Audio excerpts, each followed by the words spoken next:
Et pour plusieurs des observateurs, la loi du plomb est portée plutôt par un lobby agricole qui défend un modèle agricole intensif contre toute logique écologique et ne permet pas qu'on redonne à l'agriculteur une place dans notre société. Cette loi renforce les logiques d'industrialisation de l'agriculture qui est pourtant l'un des secteurs sur lesquels il faut agir pour respecter la stratégie nationale bas carbone, car l'agriculture est l'un des secteurs qu'il faut revoir, qui doit accélérer la transition pour qu'on atteigne nos objectifs de transition écologique.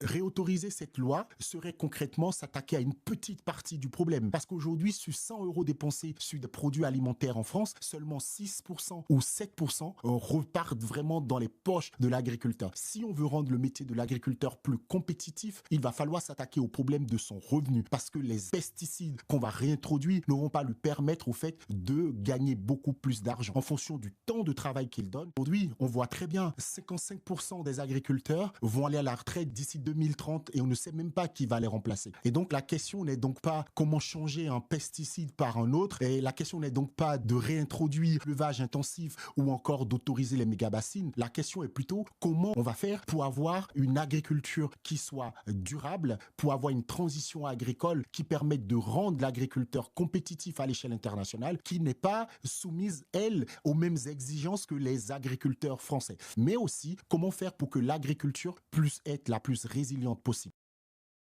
Salut à tous, je m'appelle Karl, le cofondateur de Kileo, le premier compte pro éthique français qui aide les micro-entrepreneurs, les indépendants, les chefs d'entreprise à utiliser leur compte pro pour lutter contre le réchauffement climatique et accélérer la transition écologique.